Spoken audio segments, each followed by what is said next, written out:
ताजनगरी में 2 दिन में 3 मरीजों की मौत हो गई है। बुधवार को प्रतापपुरा निवासी 65 वर्षीय हृदय व गुर्दा रोगी महिला ने कोरोना संक्रमित होने के बाद दम तोड़ दिया। ये 153वीं मौत है।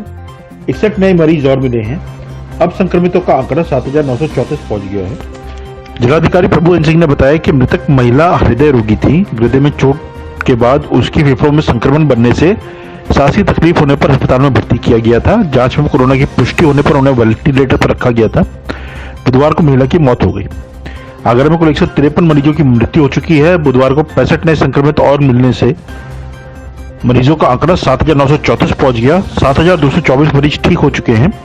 557 संक्रमित उपचाराधीन है।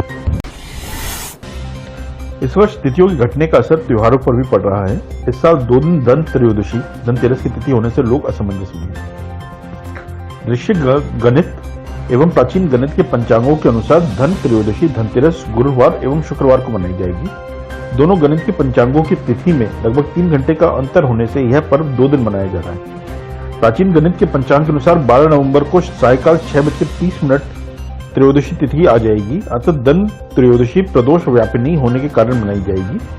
किंतु दृश्य गणित के पंचांगों के अनुसार गुरुवार को रात 9:30 पर त्रयोदशी तिथि आने से 13 नवंबर को प्रदोष व्यापिनी तिथि रहेगी। इसलिए शुक्रवार को धन त्रयोदशी पर्व मनाया जाना अच्छा हो सकता है। गुलाबी ठंडक का एहसास होते ही श्री बांके बिहारी को इसके प्रभाव से बचाने के लिए उनका भोग प्रसाद बदल दिया गया है। अब ठाकुर जी को पंचमेवाओं का भोग लगाया जा रहा है। इसमें केसर का प्रयोग किया जा रहा है।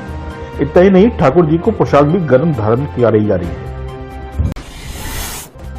त्योहारी सीजन में शहर के बाजार जाम की समस्या से जूझ रहे हैं, लेकिन पुलिस प्रशासन इसका कोई समाधान नहीं निकाल सका।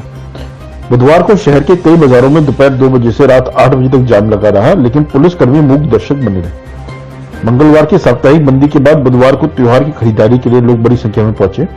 इस कारण जाम लगा रहा। जाम का एक कारण बड़े वाहनों का बाजार में घुसना भी रहा। वहीं दुकानों के आगे खड़ी मोटरसाइकिलें भी रोक रही थी। त्योहार के मद्देनजर आज रात से परिवहन निगम की बसों का सभी रूटों पर संचालन शुरू हो जाएगा। लंबे रूटों पर भी पर्याप्त संख्या में बसों को लगाया गया है। इसके अलावा पूरी रात बसों का संचालन किया जाएगा। अभी रात 10 बजे तक ही संचालन हो रहा था। परिवहन अधिकारियों ने बताया कि लंबे रूटों यानी सहारनपुर, मेरठ, देहरादून, लखनऊ, जयपुर, मुजफ्फरनगर, बरेली, बनारस के लिए 1 या 2 बसें ही संचालित हो रही थी, लेकिन अब सवारियों की उपलब्धता पर 5 से 6 बसें संचालित होंगी। इसी तरह गाजियाबाद, कौशाम्बी, मुरादाबाद, प्रयागराज के लिए बसें संचालित नहीं हो रही थी, लेकिन त्योहारी सीजन में इन रूटों पर भी बसें चलेंगी। आगरा मेट्रो के लिए 95% सरकारी भूमि का इस्तेमाल होगा। 420 करोड़ रुपए की जमीन पर 30 किलोमीटर मेट्रो दौड़ेगी।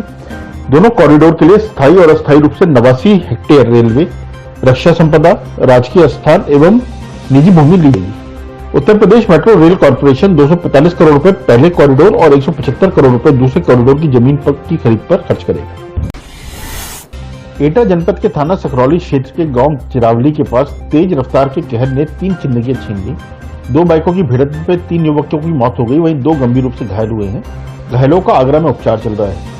गांव चिरावली के पास बुधवार देर शाम बाइकों की भीषण भिड़ंत हो गई। इस हादसे में गांव चिरावली के ही विशाल, अंकित, छोटू, पुष्पेंद्र और प्रिंस घायल हो गए।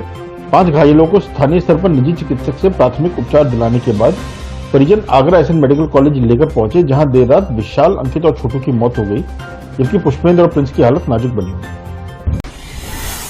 आगरा में किरावली तहसीलदार राजू कुमार को 3 लाख रुपए रिश्वत मांगने का ऑडियो वायरल मामले में डीएम प्रभु एन सिंह ने पद से हटाकर छुट्टी पर घर भेज दिया है। तहसीलदार के खिलाफ कार्रवाई के लिए 3 पेज की चार्जशीट शासन भेजी गई है।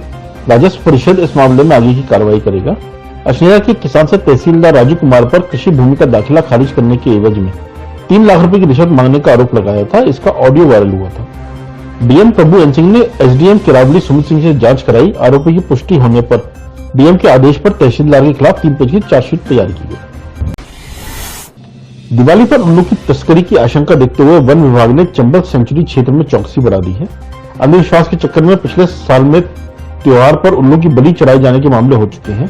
तंत्र मंत्र के नाम पर बलि चढ़ाने के लिए चंबल की कंदराओं में उल्लू की तलाश के लिए तस्करों के सक्रिय होने की आशंका है। बिहड़ पट्टी के ग्रामीणों को जागरूक करने के साथ तस्करों पर भी वन विभाग नजर रख रहा है। चिताया है कि उल्लू पकड़ने वालों को जेल भेजा जाएगा। हर साल दिवाली पर तांत्रिक तंत्र मंत्र में उल्लू की बलि से संपन्नता का अंधविश्वास फैलाते हैं। इसके लिए वजन, आकार, रंग, नाखून, पंख के आधार पर उल्लू की कीमत दी जाती है। लाखों में बिकने वाले उल्लू की तस्करी के लिए चंबल क्षेत्र में हर साल तस्कर सक्रिय हो जाते हैं। वृंदावन की माताओं के जलाए दीपकों से जगमगा उठा केसी घाट। अपने जीवन से अंधकार को दूर करने के लिए वृंदावन वास कर रही विधवा माताओं ने बुधवार को यमुना के ऐतिहासिक केसी घाट पर दिवाली मनाई। यहाँ फूलों की रंगोली बनाई और दीप जलाए। लेटेस्ट खबरों से जुड़े रहने के लिए देखें हमारा YouTube चैनल, करें लाइक, शेयर, सब्सक्राइब।